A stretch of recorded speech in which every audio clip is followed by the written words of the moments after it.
Hello students, welcome to Biomentor's classes online. Today we are going to discuss the next topic in our chapter ray optics and optical instrument. और आज का जो topic है हमारे पास में वो है स्फेरिकल मिरर्स. तो आज हम लोग बेटा स्फेरिकल मिरर्स को यहां पर डिस्कस करने वाले हैं. सो let us start with the heading spherical mirrors.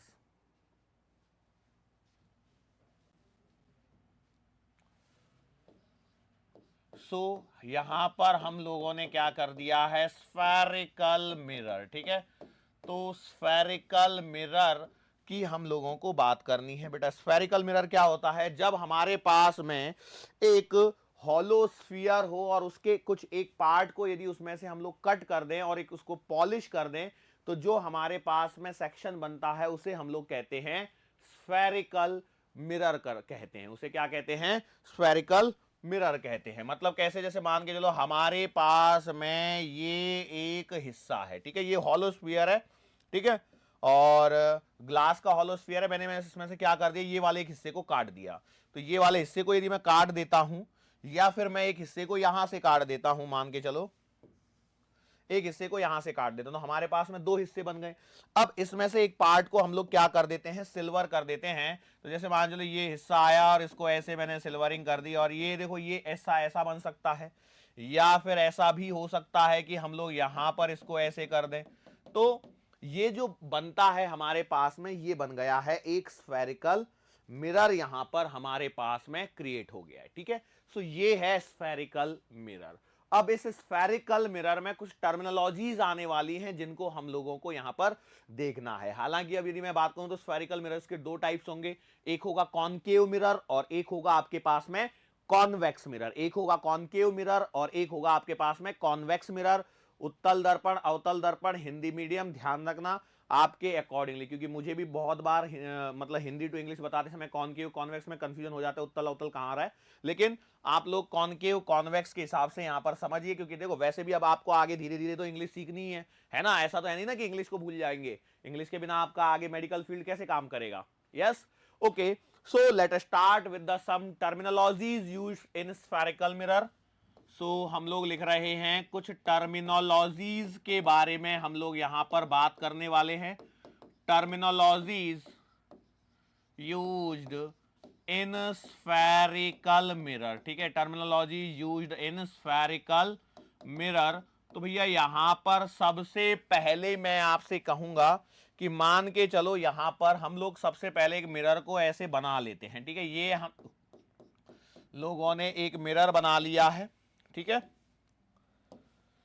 और ये जो मिरर है ये एक बड़े से स्फीयर का क्या था, एक पार्ट हुआ करता था.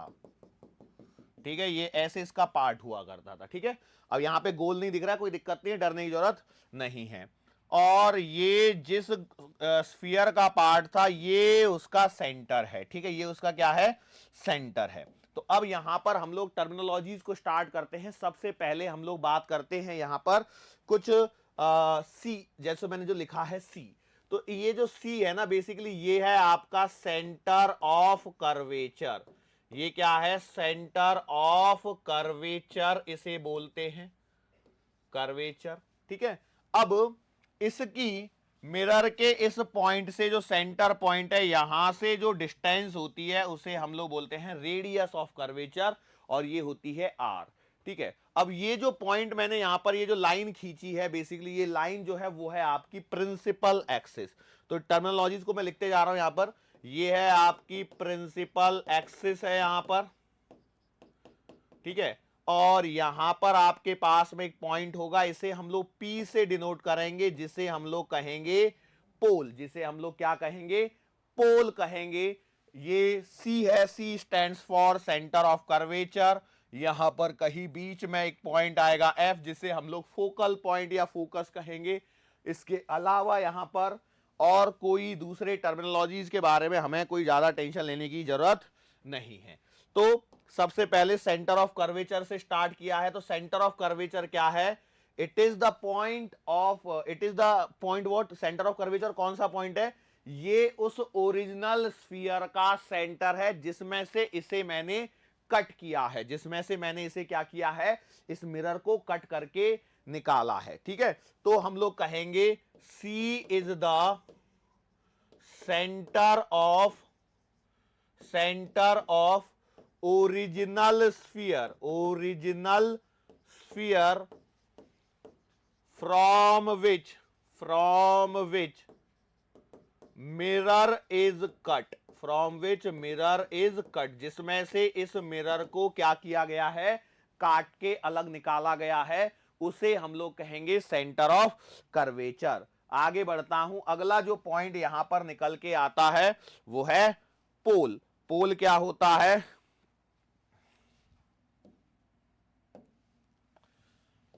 पोल तो जो ये आपका मिरर है, उस मिरर का जो मिड पॉइंट है, the mid point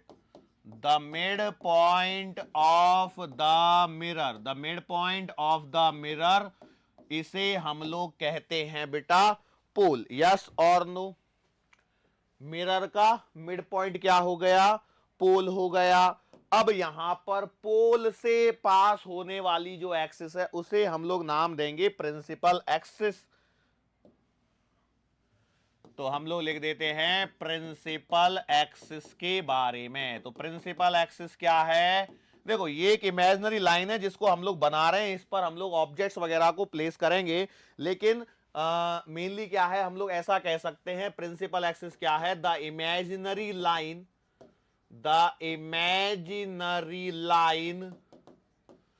joining center of curvature and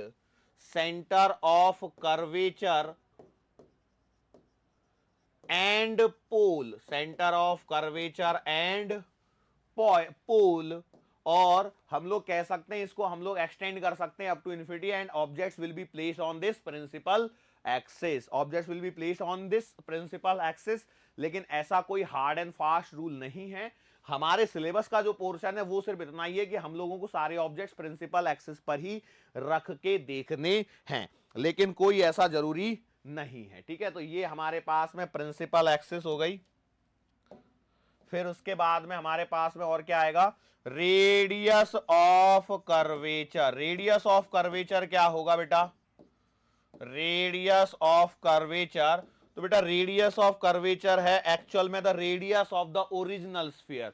जो आपका ओरिजिनल स्फीयर था उसी की रेडियस यहां पर रेडियस ऑफ कर्वेचर कहलाती है। तो हम लोग कह सकते हैं the radius of original sphere from विच, जिसमें से मिरर को काटा गया है, उसे हम लोग कहेंगे रेडियस ऑफ कर्वेचर। क्लियर है? अगला एक पॉइंट आता है, इसे कहते हैं अपर्चर। तो ये अपर्चर क्या होता है, तो आप देख रहे हैं जो मिरर बन रहे हैं हमारे स्फेरिकल, वो ऐसे कुछ तो भी शेप में है, तो इसकी जो डायामीटर होती है इसे हम लोग कहते हैं अपर्चर। सो हम लोग कह सकते हैं इफेक्टिव डायामीटर ऑफ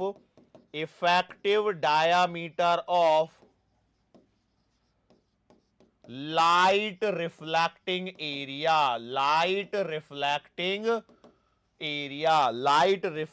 एरिया की जो इफेक्टिव डायामीटर है उसे हम लोग नाम देंगे अपर्चर। उसे हम लोग क्या नाम देंगे, अपर्चर। क्या ये छोटे छोटे से टर्मिनोलॉजी जो है जिनको हम लोगों को यहां पर यूज करना है, क्या ये बात समझ में आ रही है? आगे बढ़ते हैं तो हमारे पास में एक पॉइंट आता है और इसे हम लोग कहेंगे प्रिंसिपल फोकस। इसे हम लोग क्या कहेंगे, प्रिंसिपल फोकस। ये प्रिंसिपल फोकस क्या है, तो बेसिकली क्या होता है ना, जब हमारे पास में जो लाइंस है, light raise which coming parallel to the principal axis after reflection passes through the point, और उस पॉइंट को हम लोग कहते हैं principal focus. so it is the point on principal axis, it is the point on principal axis principal axis where light rays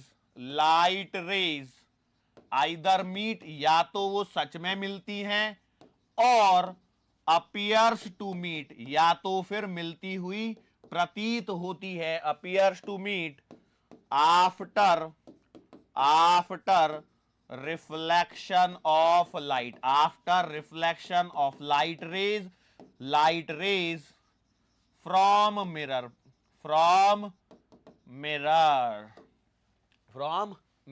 क्या ये बात समझ में आ रही है? ये है आपका व्हाट प्रिंसिपल फोकस, और यहां से आपके पास में आती है फोकल लेंथ। तो ये फोकल लेंथ क्या हो जाएगी? द डिस्टेंस बिटवीन किसके किसके बीच की दूरी रहेगी बताओ फटाफट से? तो ये रहेगी बेटा the distance between pole and principal focus. Pole and principal focus के बीच की जो दूरी होती है उसे हम लोग कहते हैं फोकल लेंथ, और इसे बेटा हम लोग एफ से डिनोट करते हैं। इसे हम लोग किससे डिनोट करते हैं? एफ, स्मॉल एफ से यहां पर हम लोग इसे डिनोट करते हैं। ये एकदम बेसिक सी चीज है। अब यहां पर समझिए, देखो इस फोकस को समझना जरूरी है। प्रिंसिपल फोकस जिसे हम लोग कह रहे हैं, ये बहुत ही काम की चीज है इन जनरल। अब देखो अभी जो मैं सिखा रहा हूं उस पर फोकस करना, फोकस है इसलिए फोकस करना ही पड़ेगा कि हम लोग पूरी फिजिक्स में यहां पर F बराबर R/2 लेंगे, लेकिन ये फॉर्मूला इनकम्प्लीट है, मतलब ये पूरी तरह से सही वाली बात नहीं है। बेसिकली क्या होता है, इसके लिए हम लोगों को पहले कुछ लॉज के बारे में सीखना पड़ेगा, कुछ टर्मिनोलॉजीज को समझना पड़ेगा। मतलब लॉज ऑफ रिफ्लेक्शन जो है वो इस स्फेरिकल मिरर के लिए आखिर क्या होते हैं, पहले उनको हमको समझना पड़ेगा। ठीक है, ये बात समझ में आ रही है? सो इसके बाद फिर हम लोग इसे डिस्कस कर पाएंगे। तो हम लोग कह सकते हैं कि जो कुछ रूल्स हम लोगों को सीखने हैं पहले, the rules to be followed for image formation, है ना, उनको हम लोगों को सीखना है। अब देखो यहां पर क्या होता है ना, कुछ चीजें होती है, जैसे कॉनकेव मिरर है, कॉन्वेक्स मिरर है। क्या है? तो कॉनकेव मतलब जहां पे कन्वर्जिंग होती है, और कॉन्वेक्स मतलब जहां पर डाइवर्जिंग होती है। तो ये एक सिंपल सा कॉन्सेप्ट हम लोग यूज कर लेते हैं, लेकिन अभी जो हमारा मेन मुद्दा है, अभी हमारा मेन मुद्दा क्या है कि इस फोकस को समझना। तो हम लोग एक हेडिंग डाल लेते हैं, वो है स्टडी ऑफ फोकस। हम लोग हेडिंग डाल रहे हैं study of focus in spherical mirror. ठीक है, अब ये स्फेरिकल मिरर में फोकस की हमें क्या करनी है? स्टडी करनी है। तो इसको समझिए क्या है कि मान के चलो यहां पर हमारे पास में एक मिरर है, हमारे पास में यहां पे क्या है? एक मिरर है। ठीक है, लेट्स से यहां से कोई लाइट रे आ रही है, this is your incident light रे, यस और नो? तो आपने बोला सर ठीक है, ये वाली बात तो हम समझ गए। अब यहां पर कहीं इसका ये पॉइंट जो है, ये है आपका सेंटर ऑफ कर्वेचर। ठीक है, ये पॉइंट क्या है? सेंटर ऑफ कर्वेचर का पॉइंट है। यदि आप यहां से इस पॉइंट को मिलाओगे तो बेटा ये एक नॉर्मल की तरह बिहेव करेगी। मतलब दिस लाइट रे is coming making an angle theta with this line, और बेसिकली ये लाइन हो जाएगी आपकी प्रिंसिपल एक्सिस। अब कई लोग बोल रहे होंगे सर पोल तो यहां है ना मिड पॉइंट पे, बेटा अब लाइट रे कहां पे आ रही है, क्या हो रही है? तो ये प्रिंसिपल एक्सिस की जैसे बिहेव कर रही है। अब एक काम करो, इसको एक्सिस वैक्सिस लो ही मत, खत्म करो कहानी। हम क्या बोल रहे हैं कि इस जगह पे आपकी एक लाइट रे आ रही है। ठीक है, ओके, लाइट रे आ गई। अब ये लाइट रे की खास बात क्या है? इट इज कमिंग पैरेलल, है ना।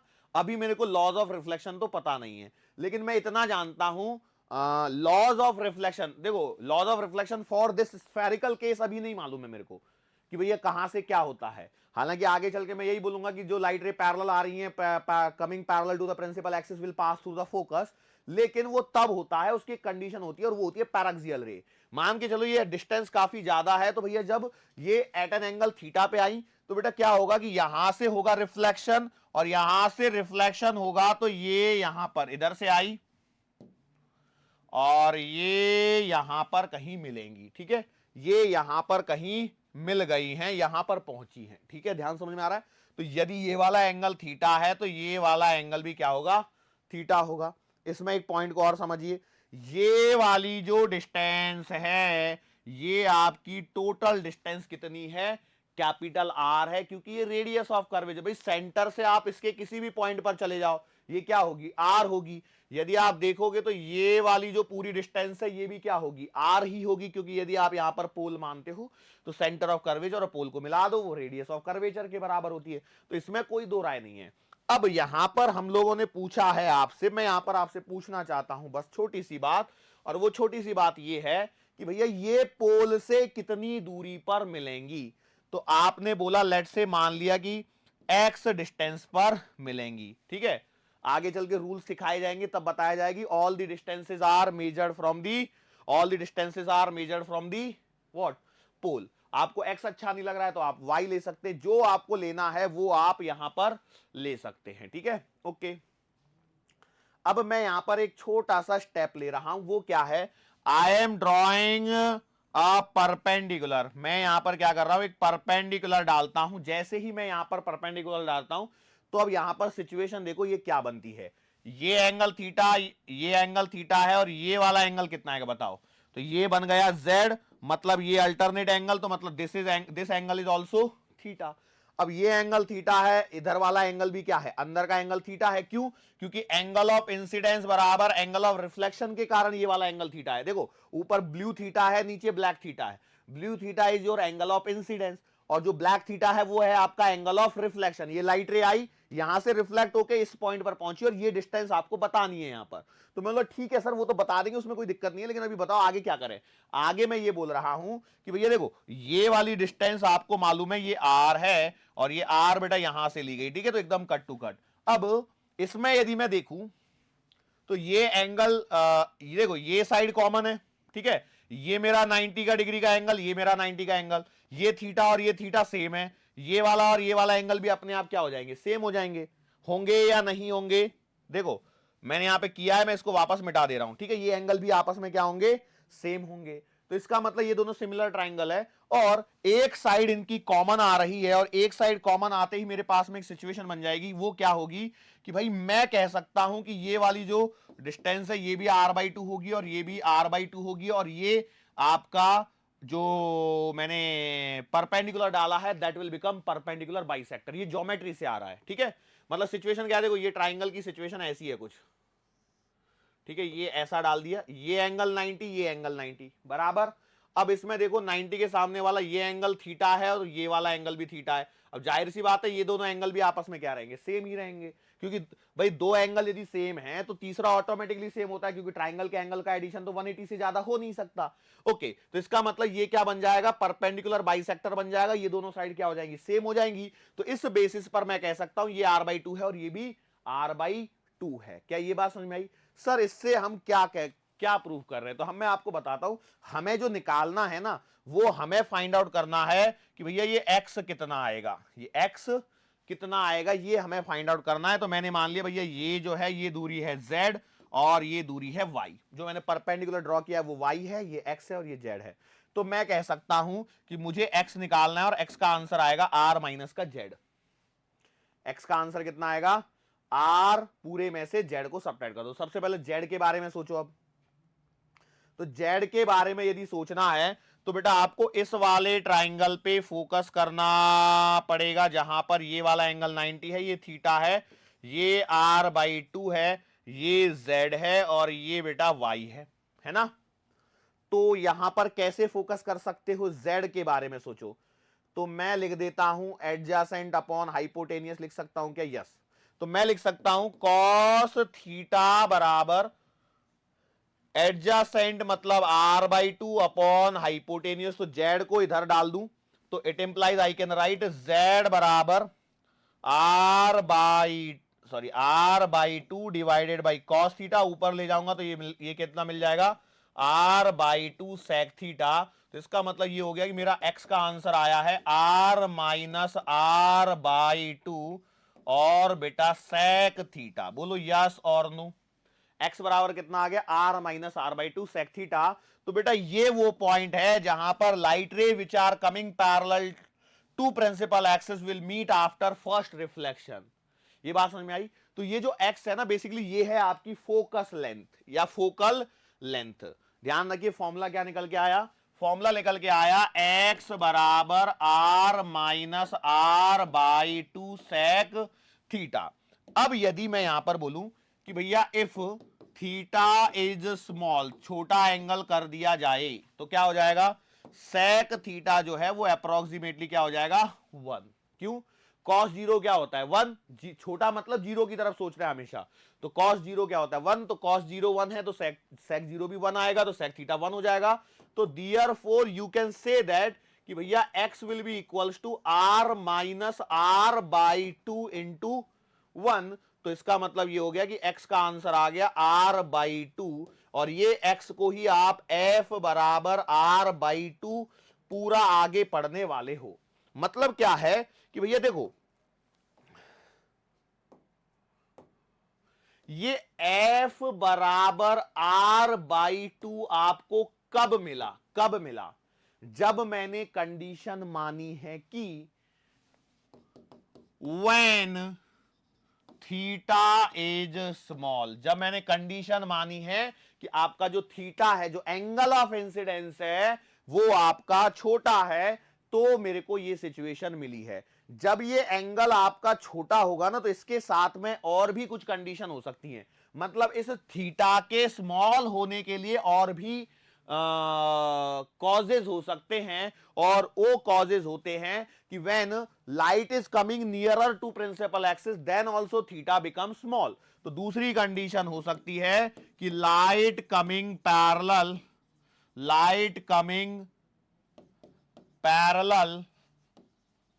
And nearer to principal axis, principal axis के पीए, प्रिंसिपल एक्सिस के बहुत ही पास में से यदि ये लाइट रे पैरेलल होके गुजरेंगी, तब भी आपका थीटा क्या बनेगा, छोटा बनेगा। आप चाहें तो इसे देख सकते हैं। कैसे देखेंगे बेटा, तो देखो यदि मैं इस लाइट को एकदम यहां पे लेके आ जाऊं, देखो ये यहां पे करके दिखा रहा हूं, मान के चलो ये लाइट रे को यहां लेके आ गया। अब सोचो इसको यहां से कहीं गुजारना है, तो यार ये कहीं यहां से गुजरेगा तो थीटा और छोटा हो रहा है कि नहीं हो रहा है। सोचिए जितना आप इसके पास में लेके आओगे थीटा उतना ही क्या होते जा रहा है, छोटा होते जा रहा है। यस और नो। अब इसके अलावा और क्या बोल सकते हैं, बेसिकली ये जो लाइट है ना, एक और कंडीशन हो सकती है, जो अपर्चर है वो आपका क्या है, स्मॉल है, तब भी ये कंडीशन फुलफिल हो जा रही है। कौन सी, थीटा स्मॉल की। बेसिकली हम लोग यदि मैं बात करूं यहां पर, तो ये जो सिचुएशन बन रही है ना, इसे हम लोग कहते हैं इन लाइट रेज को, थोड़ा सा मेरे को ये करना पड़ेगा,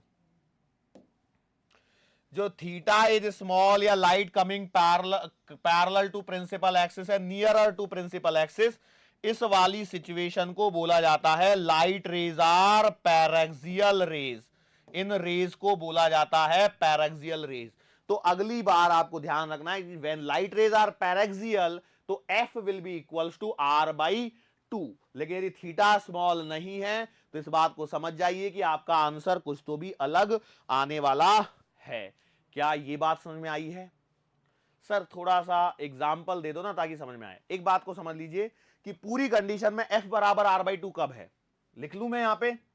मैंने बोला कि भैया F will be equals to r/2 कब, when light rays are paraxial. जो आपकी लाइट रेज आ रही हैं वो क्या है बेटा, पैरेक्सियल रेज हैं, तो आपकी ये कंडीशन फुलफिल होती है F बराबर r/2। लेकिन यदि light rays are not paraxial, तो भैया आपको x बराबर क्या आएगा, r minus r/2 sec theta आएगा। एक एग्जांपल करेंगे हम लोग।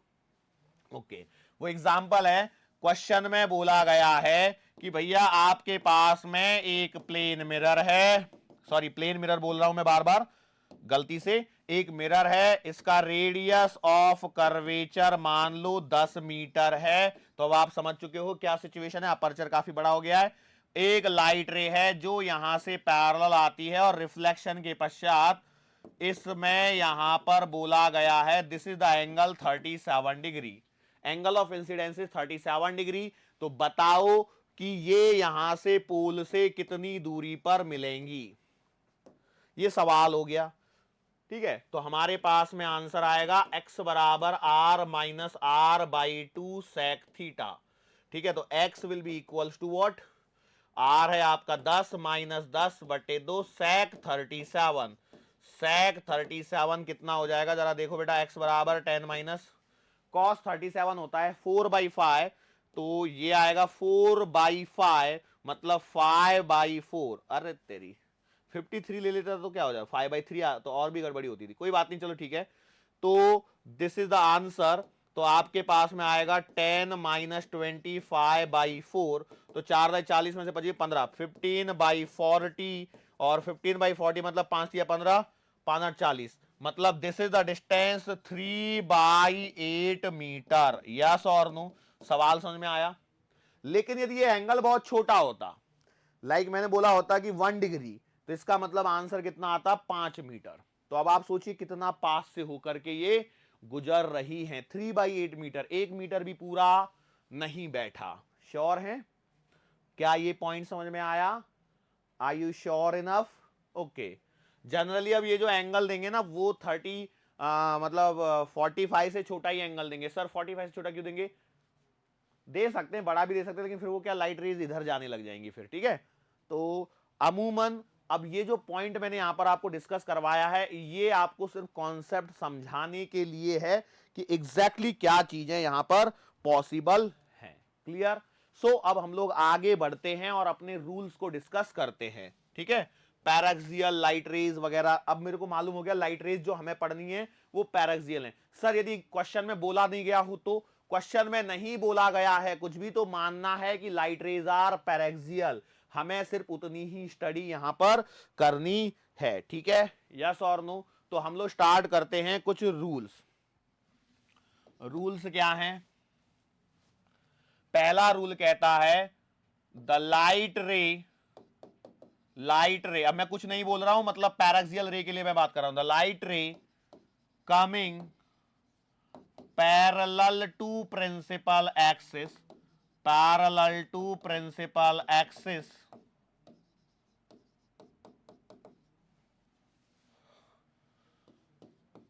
passes through focus point, focus after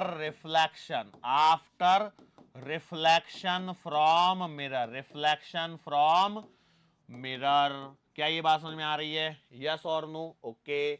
दूसरा क्या है? ये तो पहला लॉ हो गया, मतलब क्या है यहां पर ऐसा है कि ये यदि आपके पास में मिरर है, ये आपकी प्रिंसिपल एक्सिस हो गई, और यहां से लाइट रे आएगी तो ये हमेशा कहां से पास करेगी? फोकस से। ये आपका सेंटर ऑफ कर्वेचर और ये आपका पोल। ये है आपका पहला नियम इमेज फॉर्मेशन के लिए। ये नियम आपको याद होने चाहिए, जब तक ये नियम याद नहीं होंगे तब तक आप सवाल नहीं कर पाओगे। ओके, चलो आगे बढ़ते हैं अगले उस पे। दूसरे में क्या बोल रहा हूं मैं? द लाइट रे passing through focus will become parallel to principal axis,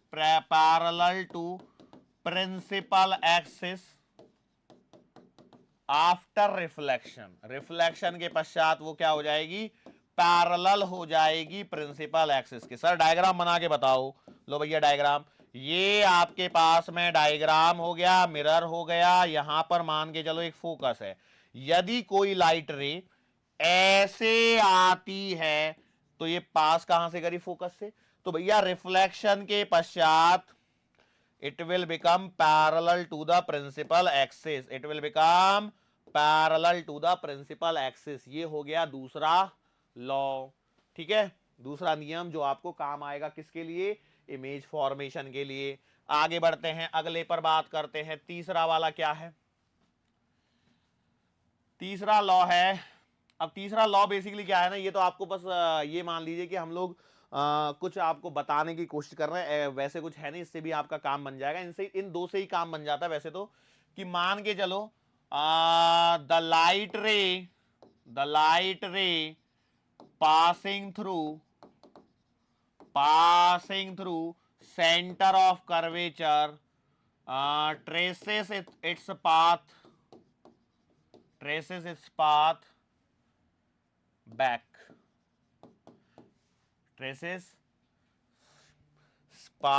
मतलब क्या है? सिंपल सी बात ये है, देखो इसको समझिए डायग्राम से। ये आपके पास में मिरर है, ये आपने बना दिया, ये है आपका फोकस, ये है आपका सेंटर ऑफ कर्वेचर। आपने कोई लाइट रे और ये ऐसे निकाल दी सेंटर ऑफ कर्वेचर, तो जिस लाइट पाथ पर गई है उसी पाथ पर लौट करके वापस आ जाती है। कब? यदि आपकी लाइट रे कहां से पास कर रही है? सेंटर ऑफ कर्वेचर से। ये लॉ नंबर 3 है। लॉ नंबर 4 क्या कहता है? तो पहले मैं डायग्राम बना देता हूं। वो ये है कि यदि कोई आपने ऐसे मिरर बना दिया, ये आपने डायग्राम बनाया, इसके अंदर में आपने क्या किया? यहां पर पोल बना दिया, यहां पर फोकस बना दिया, यहां पर सेंटर ऑफ कर्वेचर बना दिया।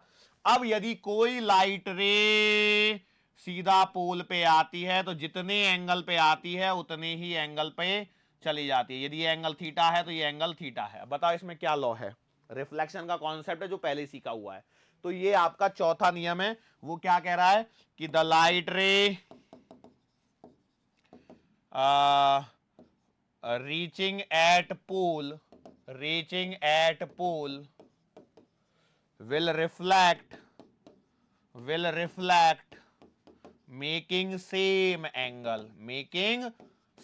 angle, समान कोण बनाते हुए वापस क्या कर जाएंगी बेटा? रिफ्लेक्ट कर जाएंगी। क्या ये बात समझ में आई?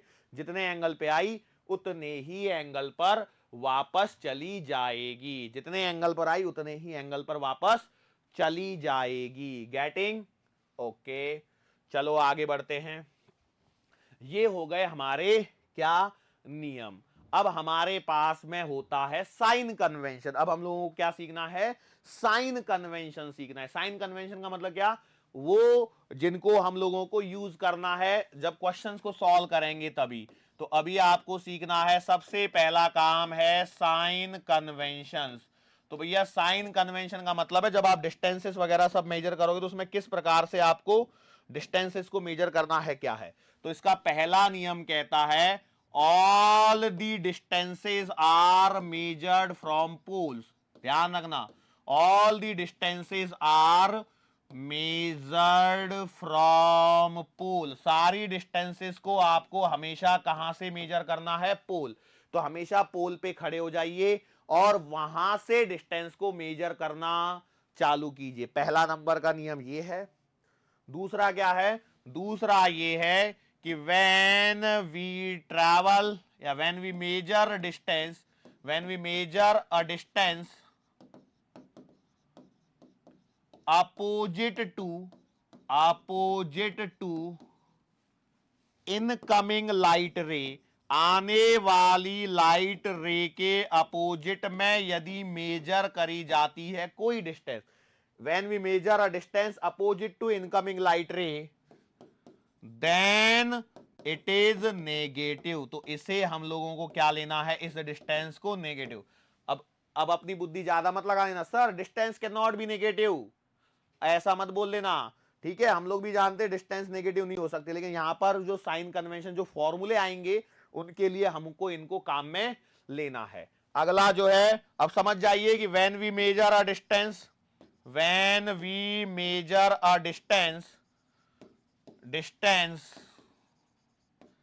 in the direction of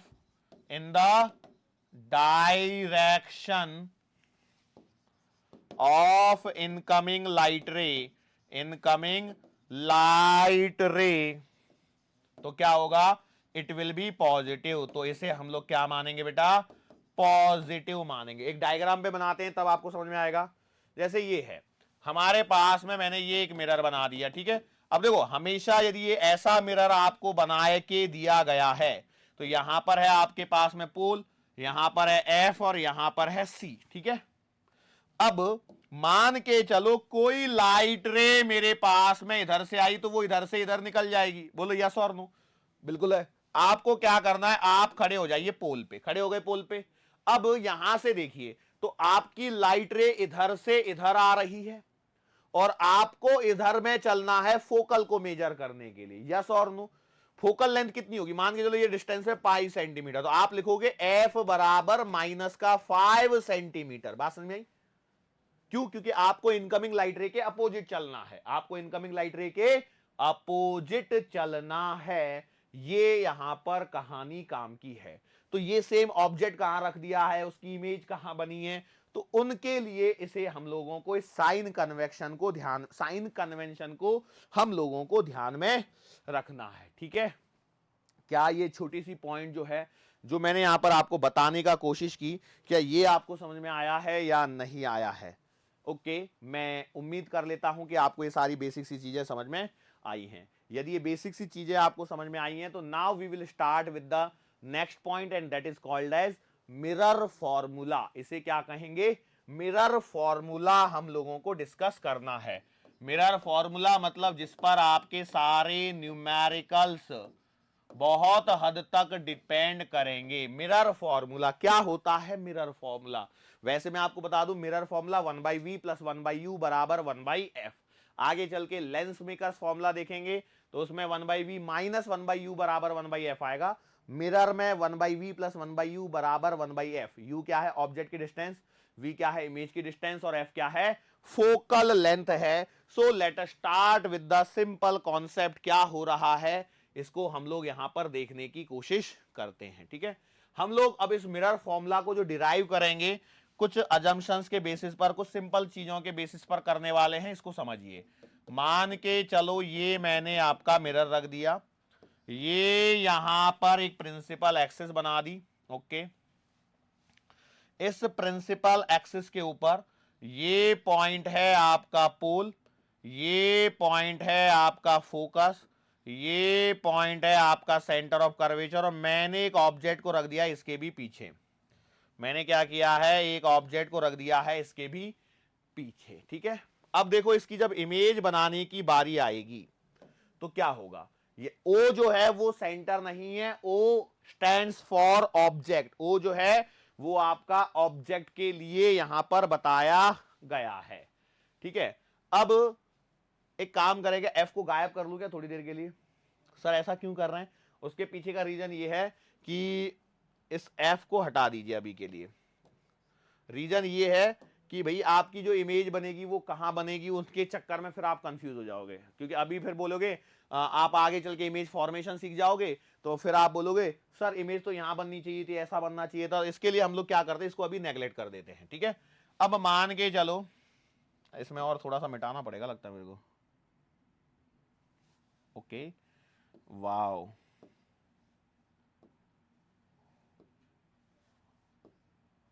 हाँ चलो ठीक है।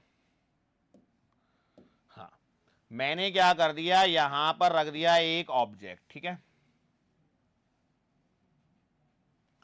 और यहां मान लिया मैंने C है, ओके। अब मैंने क्या किया, देखो इस C को पहले मैंने यहां पर मिला दिया है डॉटेड फॉर्म में।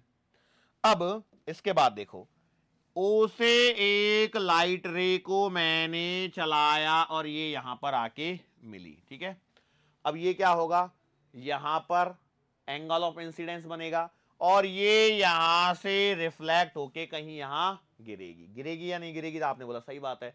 क्या यही प्रोसेस होगा? आपने बोला सही बात है। ये वाला एंगल और ये वाला एंगल कैसा रहेगा? तो आप बोलोगे सर ये दोनों एंगल तो हमारे सेम ही रहने वाले हैं, कोई दिक्कत तो नहीं हो सकती इसमें कि कुछ अलग बदल जाएगा। बिल्कुल नहीं बदलेगा। अब मैंने क्या मान लिया, जरा ध्यान से देखो, ये सेंटर ऑफ कर्वेचर लिया है, ये लाइट रे आई है और ये लाइट रे यहां पर गई है, तो मैं कुछ एंगल्स ले रहा हूं। मान के चलो मैंने इस एंगल को ले लिया अल्फा, इस एंगल को ले लिया बीटा और इस एंगल को ले लिया गामा, ठीक है। अल्फा, बीटा और गामा मेरे पास में बने हुए हैं और कुछ एंगल की रिक्वायरमेंट है क्या, तो मैंने मान लिया ये एंगल है थीटा और ये एंगल है थीटा। अब देखो यहां पर क्या हो रहा है, यहां पर जो ऑब्जेक्ट रखा गया है उसकी डिस्टेंस को हम लोग कह रहे हैं u। ये लाइट रे वापस से यहां पर मिल रही है ना, कहां मिल रही है, जहां पर आपका एंगल क्या है, गामा है, यहां पर आपको मिल रही है। तो हम लोग कहेंगे भैया ये है आपके पास में डिस्टेंस ऑफ इमेज, जिसे मैं आई से मान रहा हूं। आई से क्यों, वी से लेना पड़ेगा, वी है, v is the distance of the image. बस मेरे पास अभी इतना ही है, ठीक है। अब यहां पर हम लोग क्या करते हैं, कुछ चीजों को देखते हैं। वो क्या है, देखिए मैं यहां पर एक परपेंडिकुलर ड्रॉ कर देता हूं और इस पॉइंट को मान लेता हूं एन, इस पॉइंट को मैं मान लेता हूं एम, ठीक है। अब यहां पर जरा कुछ चीजों को देखते हैं। वो क्या है, देखिए हम लोग मानते हैं O M C, triangle O M C को जरा देखिए। तो आप क्या लिख सकते हैं, देखो ये ऐसा ट्राइंगल एक बनते हुए नजर आ रहा है, जहां पर ये एंगल अल्फा है, ये एंगल थीटा है और ये वाला एंगल बीटा है, ठीक है। तो हम लोगों को एक एक्सटीरियर एंगल थ्योरम पता होगी, तो उसके अनुसार beta will be equals to alpha plus का थीटा। बोलो यस और नो। ऐसे ही एक ट्राइंगल और देख लेता हूं मैं, ट्राइंगल एम सी, और इस पॉइंट को इमेज वाला है मतलब आई। ट्राइंगल एम सी आई को जरा देखिए, तो आपको दिखाई देगा कुछ ऐसी सिचुएशन फिर से बन रही है। ये वाला एंगल है बीटा, ये वाला एंगल है थीटा और ये वाला एंगल है गामा। तो आप कहोगे सर जी गामा बराबर आपको मिल रहा है बीटा प्लस का थीटा। बोलो यस और नो। क्या ये दो इक्वेशंस आपको यहां पर मिलती हुई नजर आ रही हैं? ओके। अब मैं क्या कर लेता हूं, इसे इक्वेशन नंबर 1 मान लेता हूं, इसे इक्वेशन नंबर 2 मान लेता हूं।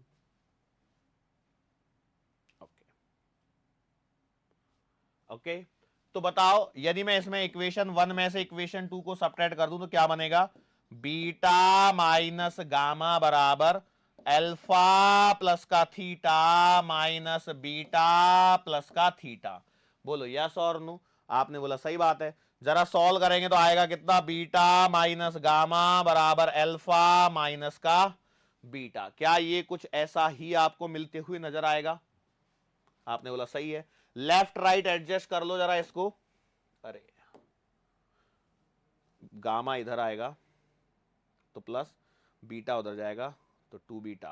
ओके, तो आपके पास में सिचुएशन मिल रही है 2 बीटा बराबर अल्फा प्लस का गामा। यस और नो। क्या ये सिचुएशन आपको मिल रही है या नहीं मिल रही है? तो आपने बोला सही बात है सर, मिल तो रही है, पर इसका फायदा क्या होगा? फायदा अब हम लोग देखेंगे। यहां पर देखिए, वापस आ जाइए। अब मैं यहां पर एक ट्राइंगल ले रहा हूं एम एन आई, ठीक है। मैं एक ट्राइंगल ले रहा हूं, कौन सा, एम एन आई। ध्यान से देखना, ट्राइंगल एम एन आई के अंदर में वापस देखो, बार बार मैं इन डायग्राम पे स्विच करूंगा। तो यदि मैं टेन गामा आपसे पूछता हूं तो क्या लिखा जाएगा, टेन गामा लिखिए, अपोजिट अपॉन एडजेसेंट, मतलब एम एन अपॉन एन आई। आप लिखेंगे टेन गामा बराबर एम एन अपॉन एन आई, ठीक है, ये लिख दिया। अब यहां पर एक पॉइंट और है जिसको आपको अजम्पशन के तौर पे लेना है, वो ये है, इस डायग्राम में ये जो एन और पी है ना, ये बहुत ही छोटी सी डिस्टेंस है। क्यों ऐसा होगा? क्योंकि हम लोग जो भी स्टडी करेंगे पैराक्सियल रेज पे, यदि ये लाइट रे बहुत पास आ जाएंगी तो ये डिस्टेंस ऑलमोस्ट एन और पी क्या हो जाएंगे, इक्विवेलेंट हो जाएंगे। मतलब जहां पर एन लिखा है मैं वहां पर पी लिख सकता हूं, मतलब मैं लिख सकता हूं M P upon P I. बोलो बात समझ में आई?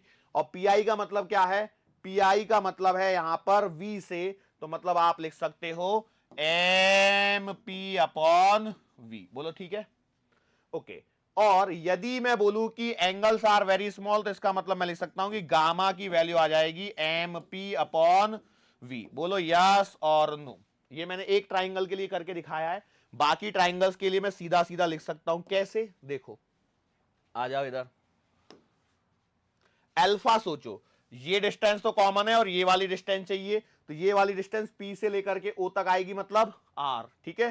ध्यान से देखिए मैं क्या बोल रहा हूं, ये ट्राइंगल को फिर से देखिए, ओ एम एन, तो ये आपका ओ एम एन ऐसा बनेगा, ये आपका ओ है, ये आपका एम है और ये आपका एन है। ओ से लेकर के एन, एन को मैं पी से रिप्लेस कर देता हूं तो ये आर बनेगा क्या? यस। एंगल क्या बन रहा है, अल्फा, तो अल्फा को क्या लिख सकता हूं, M P upon R. Yes और नो। तो बस इसको लिख दीजिए, तो आप लिखेंगे अल्फा बराबर M P upon capital R. बोलो यस और नो। आपने बोला सही है, अल्फा हो गया, गामा हो गया, अब कौन रह गया, बीटा और रह गया। चलो बेटा बीटा को और देखो, बीटा कौन से ट्राइंगल में है? बीटा इस वाले ट्राइंगल में है, तो ये वाला ट्राइंगल मैंने यहां बनाया एम, ये सी। ओके बेटा एक सेकेंड ना, अल्फा वाले में यू आएगा,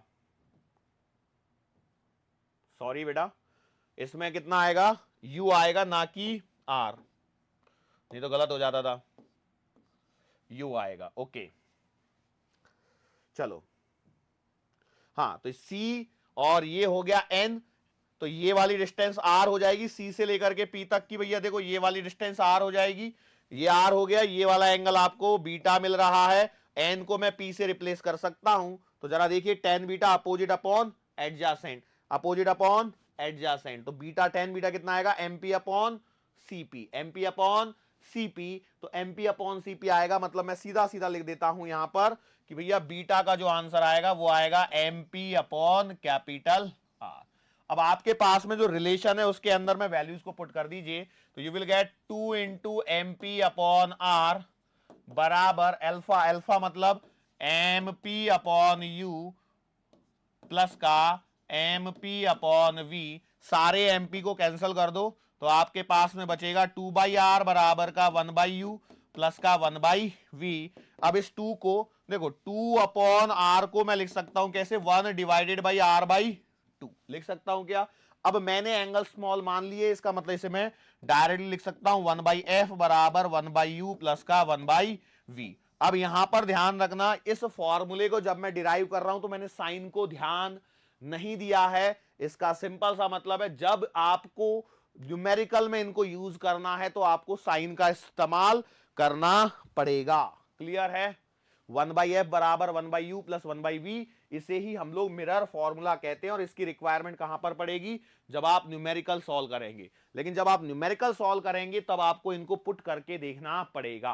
अब एक बात समझ लीजिए, मैं अभी पहले सारे फॉर्मूले डिराइव करवा रहा हूं, आज का लेक्चर पूरा फॉर्मूला, कल का लेक्चर पूरा फॉर्मूला ही फॉर्मूला डिराइव होंगे, तो सारे फॉर्मूलेज को 2 लेक्चर में बैठ के पूरा क्या करना है? पहले एनालाइज करना है, उसके बाद में आपके पास में सीधे न्यूमेरिकल जब आएंगे तो आपको न्यूमेरिकल्स को सॉल्व करना है। ठीक है?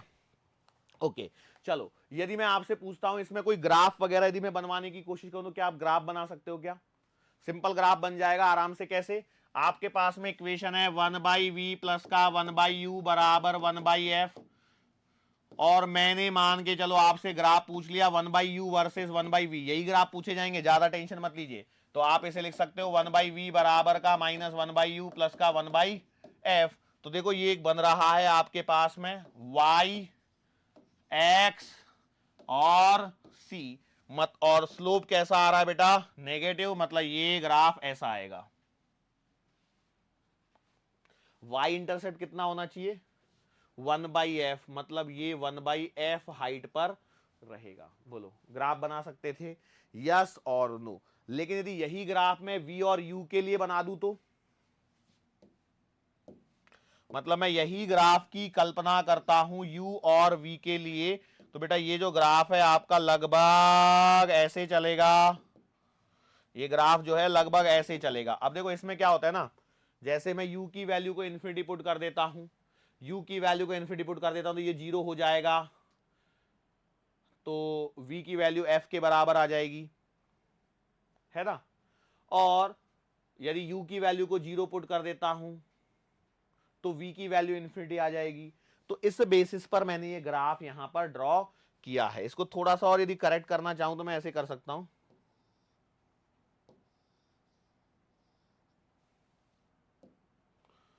एकदम ऐसा शार्प जैसा ग्राफ जाता है यहां पर। ठीक है? तो ये आपके पास में दोनों ग्राफ हो गए, 1 by V versus 1 by you का भी हो गया और v वर्सेस u का भी हो गया। याद होना चाहिए, एग्जामिनर यदि पूछना चाहे तो डायरेक्टली पूछ सकता है, इसमें कोई परेशानी वाली बात नहीं होनी चाहिए आपके दिमाग में। क्लियर है? ओके अब हम लोग बात करते हैं यहां से आगे, और वो बातें होती हैं बेटा मैग्निफिकेशन। क्या होता है? Magnification is the next heading. हालांकि कई स्टूडेंट सोच रहे होंगे सर इस पे न्यूमेरिकल करवा दो 1 बाई वी बराबर 1 बाई यू प्लस का 1 बाई एफ पर, तो मैं आपको बता दूं बेटा डायरेक्टली उस पर सवाल नहीं कर पाओगे जब तक आप पूरा मैग्निफिकेशन वाला पोर्शन नहीं सीख लेते हो, जब तक आप क्या बोलते हैं अच्छे से मैग्निफिकेशन का जो क्लासिफिकेशन है उसको नहीं सीख लेते हो, फिर हम वेलोसिटी वाला कॉन्सेप्ट बाद में ले लेंगे चाहिए तो, लेकिन पहले मैग्निफिकेशन तो हमें सीखना ही पड़ेगा। सो हमारे पास में जो मैग्निफिकेशन होता है वो क्या होता है, मैंने हेडिंग डाल दी क्या? हाँ, जनरली जनरल वे में यदि मैं बात करता हूं इन जनरल, तो मैग्निफिकेशन को हम लोग स्मॉल एस एम से डिनोट करते हैं और it is defined at the ratio of size of image, size of image upon size of object. तो ध्यान रखना मैग्निफिकेशन का मतलब क्या है, साइज ऑफ इमेज और साइज ऑफ ऑब्जेक्ट का जो रेशियो है उसे हम लोग कहते हैं मैग्निफिकेशन। उसे हम लोग क्या कहते हैं, मैग्निफिकेशन। साइज ऑफ इमेज और साइज ऑफ ऑब्जेक्ट का जो रेशियो होता है उसे कहा जाता है मैग्निफिकेशन। अब ये मैग्निफिकेशन कितने प्रकार का हो सकता है, क्या हो सकता है, तो उसके बारे में हम लोग यहां पर समझते हैं सबसे पहले। और सबसे पहला जो मैग्निफिकेशन का जो हमारे पास में टाइप आता है उसे हम लोग कहते हैं लैटरल मैग्निफिकेशन। उसे हम लोग क्या कहते हैं, लैटरल मैग्निफिकेशन कहते हैं, जहां पर हम लोग हाइट से रिलेट करेंगे। देखो मैंने स्मॉल एम का मतलब सिंपल ये बता दिया, ratio of small M is the magnification, जिसको मैं लिख के आ रहा हूं। मैग्निफिकेशन का मतलब क्या है, ratio of size of image to the size of object. इन दोनों का जो रेशियो है उसे हम लोग कह रहे हैं मैग्निफिकेशन। उसे हम लोग क्या कह रहे हैं, मैग्निफिकेशन कह रहे हैं। ये तो बहुत सिंपल सी चीज है, लेकिन यहां पर ये जो रेशियो है वो किस बेसिस पर लेना है, ऑब्जेक्ट खड़ा है, सो रहा है, लॉन्गिट्यूडनल है, कैसा है, उस बेसिस पर आपका मैग्निफिकेशन का भी फर्दर क्या पॉसिबल है, क्लासिफिकेशन पॉसिबल है। और उसी क्लासिफिकेशन की तरफ यदि मैं चलता हूं तो हमें पॉइंट मिलता है सबसे पहला, और वो है लैटरल मैग्निफिकेशन। सबसे पहला हम लोगों को बात करनी है लैटरल मैग्निफिकेशन। लैटरल मैग्निफिकेशन क्या होता है, लैटरल मैग्निफिकेशन? तो सर इसको कुछ अलग सिंबल देंगे क्या? नहीं, इस बात को ध्यान रखना, कोई नया सिंबल नहीं है, स्मॉल एम से ही हम लोग जनरली लैटरल मैग्निफिकेशन को, मतलब हम लोगों को यदि सिर्फ मैग्निफिकेशन पूछा है तो जनरली वो लैटरल मैग्निफिकेशन ही होता है। और इस लैटरल मैग्निफिकेशन को भी हम लोग स्मॉल एम से ही डिनोट कर रहे हैं। और lateral magnification is defined as what, the ratio of height of image, height of image to the height of object, height of object। हमेशा इमेज ऊपर और ऑब्जेक्ट नीचे, हमेशा इमेज ऊपर और ऑब्जेक्ट नीचे रहेगा। हाइट ऑफ इमेज और हाइट ऑफ ऑब्जेक्ट, इन दोनों का जो रेशियो होता है इसे हम लोग कहते हैं लैटरल मैग्निफिकेशन। सर समझाओ तो सही, डायग्राम वायग्राम में कुछ। बेसिकली होने वाला क्या है, यदि मेरे पास में ऐसा कोई एक मिरर रखा है, जो कि हम लोग कॉनकेव मिरर ही ले रहे हैं अभी तो, और मैंने ये प्रिंसिपल एक्सिस ड्रॉ कर दी, ठीक है। अब मैं आपको बताता हूं एग्जैक्टली होने वाला क्या है। ये मान लीजिए आपका फोकस पॉइंट है, ये आपका मान लीजिए सेंटर ऑफ कर्वेचर है, और यहां पे कहीं आपका एक ऑब्जेक्ट रखा है, ठीक है। तो यहां पर यदि एक ऑब्जेक्ट रखा है तो क्या होगा, लाइट रे यहां से आएगी ऐसे parallel to principal axis, and it will pass through what, focus. It will pass through what, focus. Yes और नो? तो अब यहां पर जो इमेज बनेगी वो फोकस और सेंटर ऑफ कर्वेचर के बीच में बनती है। सर आपको कैसे पता, आपने तो बताया नहीं हमें। मैं आपको बताऊंगा, क्योंकि अब देखो मैं आगे का पढ़ चुका हूं इसलिए मुझे आइडिया है ना। तो आप जब पढ़ेंगे तब आप समझेंगे, लेकिन अभी आप इसको समझिए तो सही एग्जैक्टली क्या है। ओके, तो भैया यहां पर जो इमेज बन रही होगी वो इमेज होगी इन्वर्टेड यहां पर कहीं तो भी, ठीक है। बात समझ में आ गई? तो हमारे पास में मान के चलो ये जो ऑब्जेक्ट है इसको मैंने नाम दे दिया ए और इसे नाम दे दिया बी। तो ये जो इमेज बनेगी इसे हम लोग नाम दे रहे हैं ए डैश और बी डैश। बात समझ में आ गई? यस और नो? तो आपने बोला सही बात है, चलो सर जी इतना तो हम लोग आप पर विश्वास रख सकते हैं। यदि आपको ऐसे नहीं बनानी है तो आप एक और ये ले लीजिए। वो क्या है, कौन सा कलर, लाल ही कलर लेता हूं। यहां से लाइट रे को मैंने गुजारा, ये पोल पर पहुंची, तो बेटा ये लाइट रे उतने ही एंगल पर जाएगी। तो अब तो खुश हो गए, तो यहां पर आपकी इमेज बन गई। ठीक है, अब मैं क्या करता हूं, यहां पर दो ट्राइंगल्स को कंपेयर करता हूं। कौन कौन से ट्राइंगल? ट्राइंगल है A B P, and this will be similar to triangle A dash B dash P. क्यों ऐसा हो रहा है? देखो ये यहां पर 90, यहां पर ये बनाएगा 90। सर ऑब्जेक्ट टेढ़ा बुकड़ा भी तो हो सकता है, नहीं लेना है हमें, सीधा लेना है। ये एंगल ऑफ इंसिडेंस, तो ये भी थीटा, तो ये भी थीटा। तो दोनों ट्राइंगल क्या कर दिए मैंने? सिमिलर प्रूव कर दिए, है ना। दो एंगल सेम है तो तीसरा ऑटोमेटिकली सेम होने वाला है। यस और नो? मैं बोला ठीक है। यहां पर कुछ और चीजों को थोड़ा सा ध्यान दीजिए बेटा। क्या है? ये वाली जो डिस्टेंस है ना, ये है आपकी u, और ये वाली जो डिस्टेंस है ये है आपकी v। लेकिन ध्यान रखना, मैंने अभी तक कोई भी साइन का प्रयोग अभी तक नहीं किया था, लेकिन यहां से आगे साइन का प्रयोग थोड़ा सा चालू हो जाएगा। क्यों? देखो, यदि मैं इन दोनों ट्राइंगल्स को सिमिलर प्रूव करता हूं तो यहां पर एक चीज रखता हूं। वो क्या है? इस ट्राइंगल एबीपी में दिस अपॉन दिस, मतलब मैंने लिख दिया बेटा A B upon A P, तो वो किसके इक्वल होगा? A dash B dash P में। तो A dash B dash P में वही सेम चीज होगी, A dash P, A dash B dash upon A dash P. क्या ये बात समझ में आई? यस और नो? तो आपने बोला ठीक है सर जी। तो यहां पर आप लिख सकते हो A B upon A P बराबर A dash B dash upon A dash P. अब ध्यान रखना, now you can start using sign convention. ठीक है, यहां से आप साइन कन्वेंशन का प्रयोग चालू कर सकते हो। तो अब समझिए कैसे। अब देखो क्या हो रहा है, ए बी, तो इसको मैं मान लेता हूं H O, height of object, और ये क्या बन जाएगा? H I, height of image. तो आप लिख सकते हो ए बी को आप लिख सकते हो H O divided by AP. AP क्या है? AP is the distance of object, तो ये हो जाएगी आपके पास में माइनस का यू बराबर ए डैश बी डैश, ये क्या है बेटा? हाइट ऑफ द इमेज, तो आप लिखोगे इसे एच आई, लेकिन ये माइनस होगा। क्यों बेटा माइनस होगा? क्योंकि ये इसके नीचे है, प्रिंसिपल एक्सिस के नीचे नेगेटिव, ऊपर पॉजिटिव। सर ये आपने रूल में तो बताया नहीं था। नहीं बताया तो अब लिख लो, उसको नोट डाउन कर लो, एक लाइन की जगह तो होगी।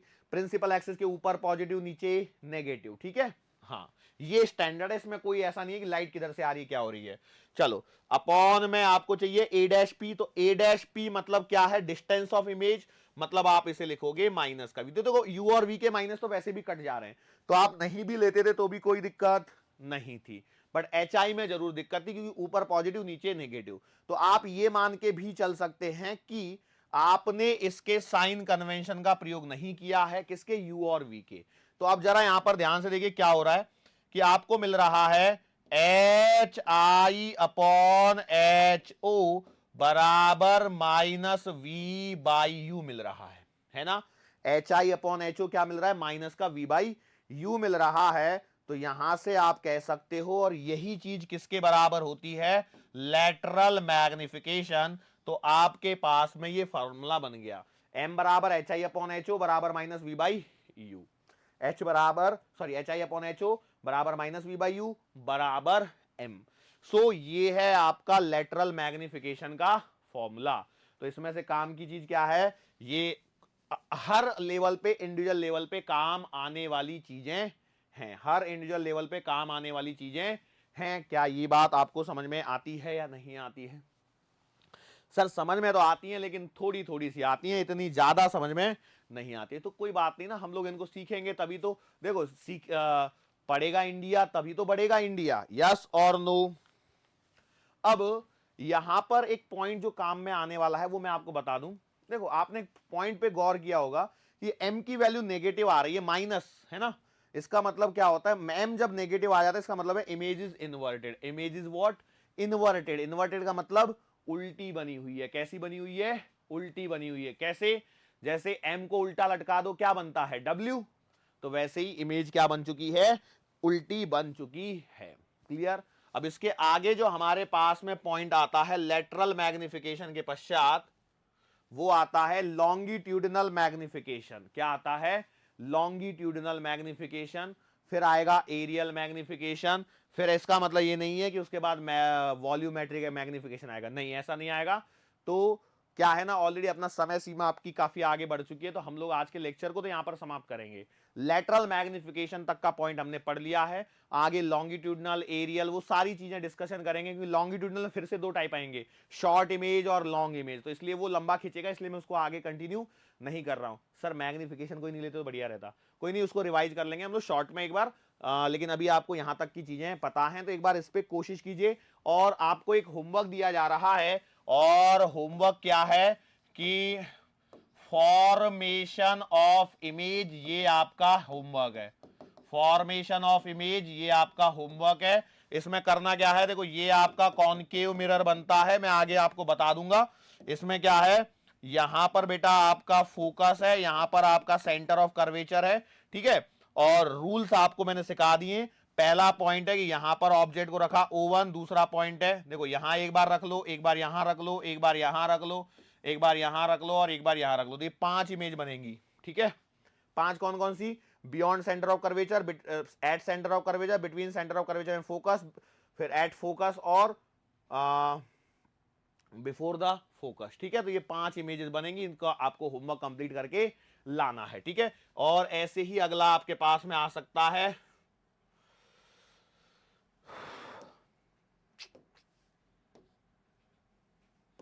मिट क्यों नहीं रहा यार, छोड़ो कोई बात नहीं, मिट रहा तो क्या हुआ। कॉनकेव मिरर मैंने यहां पर आपको बता दिया है, ऐसे ही आपको कॉन्वेक्स मिरर के लिए भी करना है।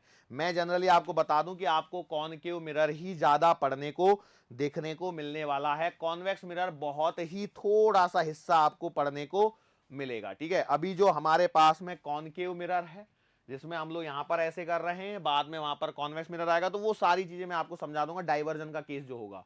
लेकिन अभी इतना आपका होमवर्क कंप्लीट होना ही चाहिए, ठीक है। सो आज के लिए बेटा बस इतना ही, मुलाकात फिर से होगी आने वाले अगले लेक्चर के दरमियान। सो तब तक के लिए